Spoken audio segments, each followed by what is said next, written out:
Hey Sean, how are you today? I'm good, thank you. Thank you for submitting your resume for our project manager position. I just have a few questions to ask. Okay. Tell me something about yourself, like what do you feel like your strengths and weaknesses are? So I would say that my strengths would probably be being punctual, being attentive, and being focused on the task at hand. Weakness would be probably being my own worst critic. I tend to pick my own work apart, or just kind of try to overthink it maybe sometimes, or reinvent the wheel. Okay. Tell me about some of your accomplishments over the years. Well, I've managed to complete a couple of degrees through higher education. I've also got some things that are not on the resume. I'm a licensed electrician. I've got a 1-year certificate, major appliance repair, as well as an EPA card for heat and air. Other than that, my certification as a general contractor, I think it's a pretty big deal. I see here too, you also have a septic installation Yes, permit. yes. We are licensed through the state to install septics here in Tennessee. Okay. How do you feel like you perform under deadline pressures?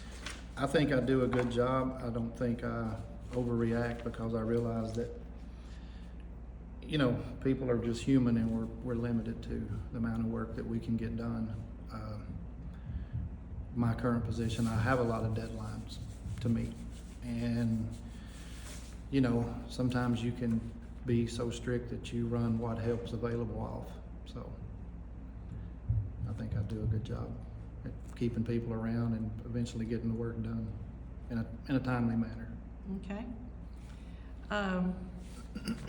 How do you react to criticism? I think I react well. I don't think I know everything by any means, and I ask a lot of questions. And if there's a better way to do something, you know, I'm all ears. I guess it would depend on the kind of criticism, but as far as constructive criticism, I respond well. That's what I was gonna actually bring up, is there's difference in criticisms, and one would be constructive and others could be just to pull you down, and Yep. two different ways to react. Think of a major crisis that you faced at work and tell me how you handled it. Probably the biggest one the last excuse me, couple of years is we had a basement that didn't seal. So ideally, you dig the hole, you build the basement, waterproof it as you're building the house, and cover everything up. So when we got to the point of finishing the inside of the house, we had a wet basement floor. So it was a lot of work to get it done, but you know, everybody involved came back and done what they needed to do, and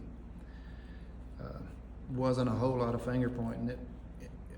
My position is, look, it doesn't matter how we got here when there's a problem at work. Just figure it out and what we got to do to fix it and move on. You know, you'll starve to death pointing fingers and trying to figure out who's at fault. Okay.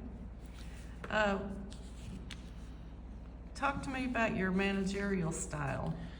I would say, to put it in a word, is delegative. You know, it's kind of just letting let the experts do their job. You know, I tell the electrician what we want, and I let him do his job and tell me, based on what the client wants, what can we do per code and availability and things like that. So I don't tell the painters how to paint and plumbers how to plumb. We just get everything lined up and let folks come and do their job. Okay. What do you see yourself doing 5 years from now? Probably the same thing I'm doing now, is working. Yeah, so I'd be close to 60, but not hardly young enough or old enough to retire. No plans to retire right away? No, I don't idle well. And I just have one more question. It's more on a personal matter probably. What is the book that you've read recently? Well, I'm about 2/3 of the way through The Grapes of Wrath by John Steinbeck. So what it is a book, it's fiction, but it's based on the accounts right around the Great Depression when everybody was losing their farms to the banks and families were starving and everybody was heading to California for work because of the climate there and the amount of work there in the orchards and stuff like that. So it's a pretty good book. Okay, I may have to read that. It's a classic. Okay, I've heard of it. I haven't read it. Yeah. Well, okay, I've made notes of your answers and I've put it together with your resume and we'll be talking and make a decision and get back to you. Sounds good. Thank you. Thank you.